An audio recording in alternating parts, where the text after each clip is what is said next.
four laws of business. Number one, be fruitful. Okay, this is where business begins. The word fruitful in Hebrew means productive. It doesn't mean to have children. I was shocked when I discovered that. The first command God gave man was what? Be productive. In other words, produce something. Say it. Be productive. Stop saying fruitful because you're thinking about babies. Tell your neighbor, be productive. Be productive. No, say it this way. Produce something that I could buy. That's the first command. Now, here's something important to remember. The first command is to be what? Fruitful. The first command should have been be seedful, because fruit is a result of seed. You can't have fruit unless you have a seed that has a tree that bears fruit. God ignores the entire first step.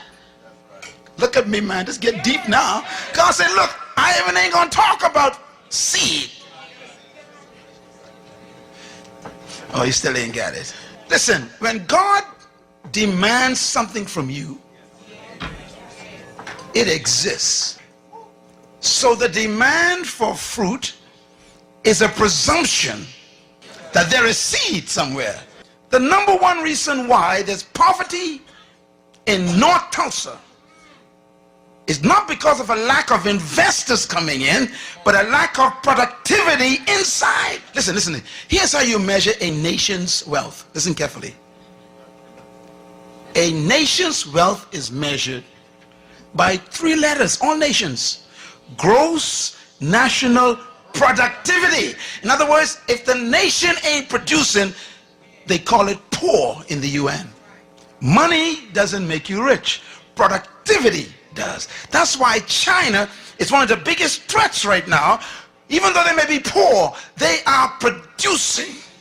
What do most people in the North Tulsa do? Consume. You keep going to the bank to borrow money to buy stuff that isn't productive. I mean, if you're going to buy a vehicle, buy a truck so you can become one who collects garbage to produce a business. Don't buy a car to drive around in. That ain't productive. The command presumes that seed exists in you right now. There's a seed. That's your business. And God says, show me the fruit of it. Produce something. Now, when you produce a product, watch God's strategy now. Let's say, okay, Apple computer. Stephen Jobs quit school because he had an idea. Everybody say idea. That's your seed. Your seed is the idea that won't quit. This guy had an idea. He went to visit a plant to see a computer. And he went and he saw this computer, and the computer was big as half of this room. He looked at it, he says, why can't they reduce that to the size of a desk? And he walked out. And he kept seeing visions of that great massive computer the size of a room on a desk. I wonder what you see that won't leave you alone. Write this down. Every problem is a business. I'm going to say it again. Every problem is a business. One man see bare feet, that's a problem. The other one see a shoe company, that's a business. One man see a hog island, that's a problem. Another man sees a resort, that's a business. Produce your seed. Produce your fruit. And then the second command, multiply. You know, when you produce a product, then you got to reproduce it. If you cannot reproduce what you've produced, you're going to be poor. One of the keys of successful business is being able to reproduce your product 1,000,000 times more. Any good company that wants to succeed must be able to follow God's second command, to multiply. So that's why when you want to, you see, there was only one Burger King years ago, one restaurant that sold one Burger King. They refined, everybody say refined, they produced a fruit. Now, everybody makes burgers, but they produce a unique burger called a Whopper. Come on, somebody. Now, you make burgers at home, don't you? But when you want a Whopper, you go straight to Burger King. Even though you got the same bread and beef and all this stuff, you still, why? Because they refined it. Everybody say refined it. I'm talking. See, you got to take your seed and produce a fruit, and you refine it first. If you're going to be a cosmetologist, you still ain't going to be wealthy. Because anybody can be a cosmetologist. You got to find what kind of cosmetologist you will be. What are you going to specialize in? Everybody sells burgers, but no one sells a Whopper. What's your Whopper? That's the question. Now watch Burger King. Burger King then takes this Whopper sandwich that they refined, and they developed a system, everybody says system, to reproduce the same Whopper every time. So when I went to Mexico one day, we went to Burger King.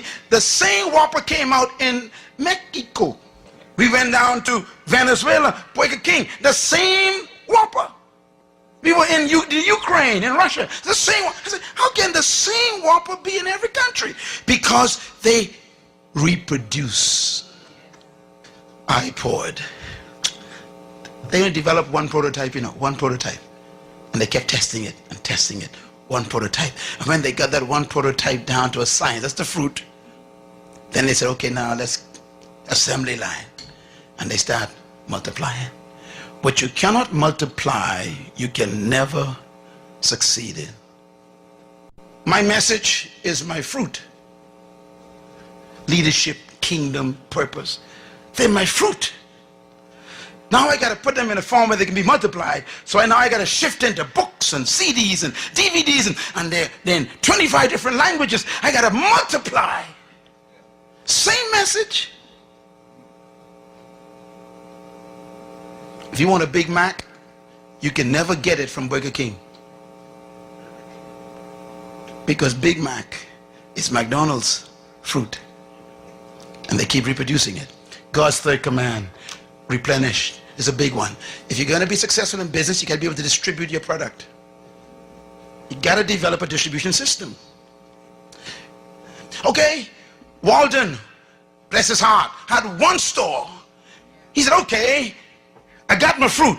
I got a store where you can actually come in and get wholesale prices, man. The guy had one store. That's number one. Number two, he decided, I want to follow God's second command. I want to multiply. So he created a system to reproduce Walmarts all over the world. Number three, he said, now I'm going to distribute my products to those stores. Walmart got his own distribution system. What about yours? And God's fourth command, business, subdue. Subdue means you control the market. To subdue means to control. If you do not control your market, you will die poor. Simple, isn't it? Bill Gates was so successful in following God's commands that Congress had to call him in. Remember? He was so dominating in the market. They said, you got to break up your company. We can't have you controlling the whole world like this. Why? He subdued the market. If you wanted anything to do with software and computers, got to come through Microsoft. Can I put it another way? Subdue means when anybody wants a product like yours, you're the first one they think about. Subdue.